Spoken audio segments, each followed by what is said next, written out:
Pekný deň váhy, ako sa máte? Poďme sa pozrieť, čo vás čaká počas tohto splnu, o čom bude tento spln hlavne pre vás a čo majú pre vás tie energie pripravené.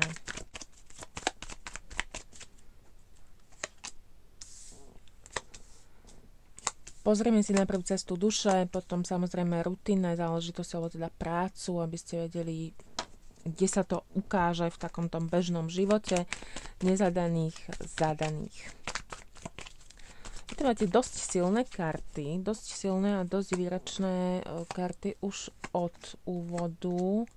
Je tam sila, je tam 10 mečov v opačnej pozícii, je tam rozhodovanie s tými milencami v práci, je tam diabol v opačnej pozícii, veľkňažka, to sú také najsilnejšie údery. To znamená, že môžete si uvedomiť, že nie vždy dokážete mať svoje emócie pod kontrolou,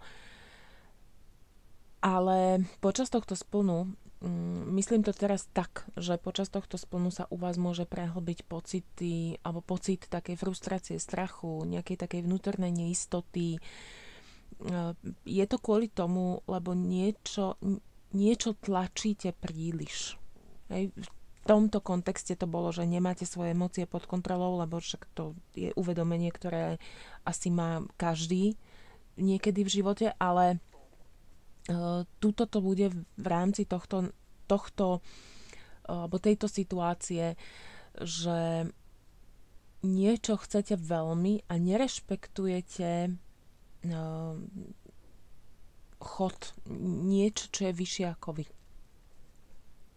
To znamená, že cez to uvedomenie by ste mali začať pracovať na krotení takých tých svojich vnútorných obáv alebo pocitov, že nič nie je tak, ako by ste chceli, pretože, ako som povedala, niečo tlačíte cez a iba vás to zbytočne vyčerpáva. A tu tie energie od vás chcú, že určite si nejaké hranice. A týka sa to najmä váh, ktoré sú, alebo ktoré sa trápia ohľadom vzťahov. Buď tu niečo chcete vo vzťahu príliš a neuvedomujete si to a potom sa ale pýtate samých seba, prečo to nedostávate, prečo ste vyčerpaní.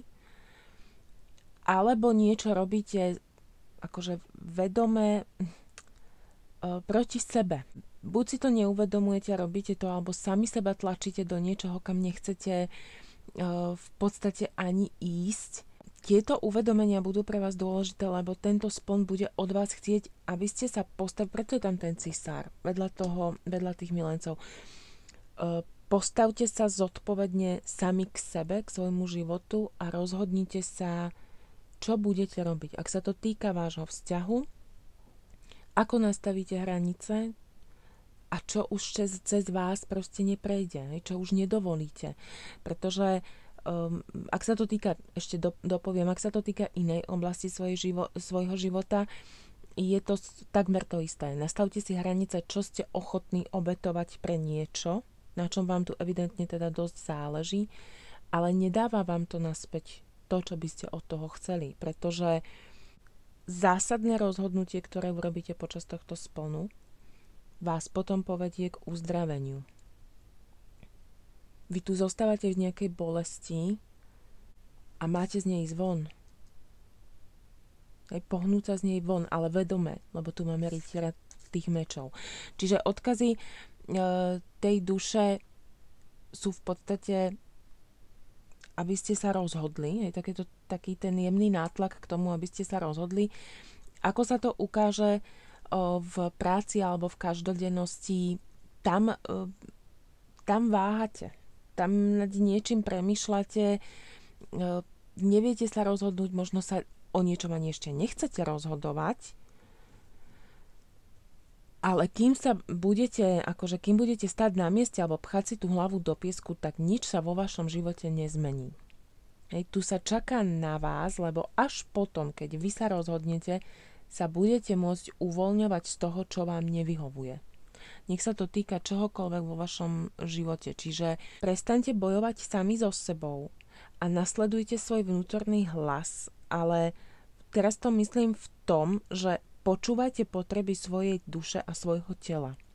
Lebo na niečom tu príliš akože lipnete s tou štvorkou diskov. Niečo tu príliš silno držíte. A preto je tu tá karta tých konfliktov, hej, alebo takého toho súťaženia, ale to je vy voči sebe. Vy ako keby súťažíte sami so sebou, alebo bojujete sami so sebou.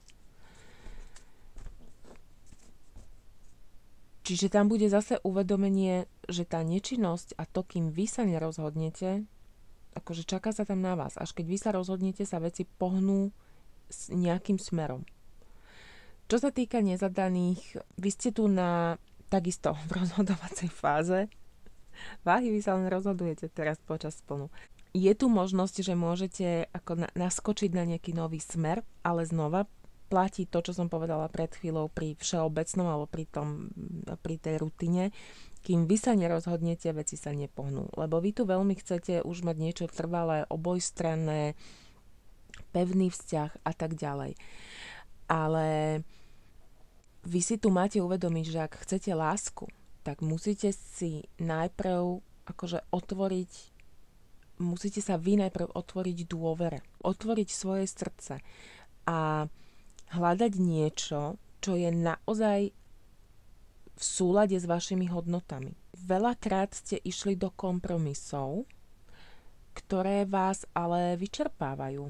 To je zase o tom, že držíte sa niečoho po starom, čo vám ale neprináša nič nové. Čiže urob to po novom, ale toto ani tak nie je otvoriť sa tomu budúcemu partnerovi alebo partnerke, ako skôr dôvere, že nemusíš vždy, teraz to tak vyznie, že nerobte kompromisy za každú cenu, lebo chcela som povedať, že nemusíte ísť vždy do kompromisov, ale to by si každý mohol po svojom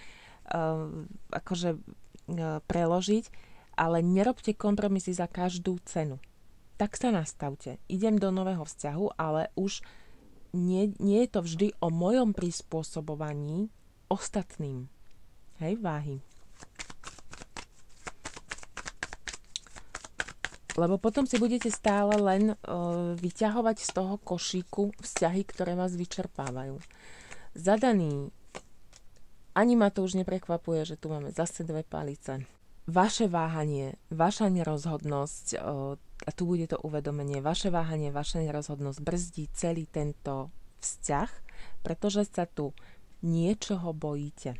Vás tu čaká ale počas tohto splnu rozhovor, dosť zásadný, možno o vašich hodnotách, o hodnotách toho vášho partnera alebo tej vašej partnerky vedľa vás, o tom, ako by ste to chceli každá tá strana a bude na vás, či to zosúladíte a do akej miery, ale zase pozor, to nie je o tom, že vy sa budete prispôsobovať.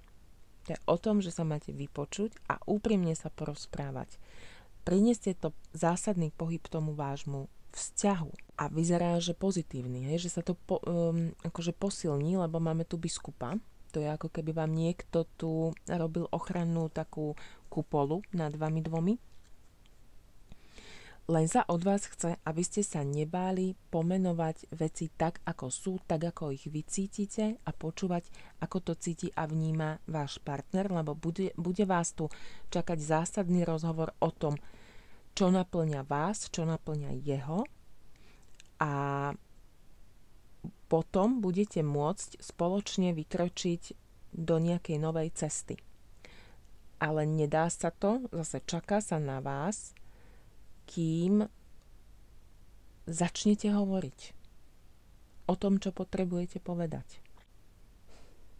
Takže váhy, tento spln evidentne stojí na tom, aby ste prestali váhať, aby ste sa konečne rozhodli vystúpiť z nejakého strachu, že čo ak niečo poviem a nebude to prijaté, alebo čo ak niečo urobím a dopadne to zle.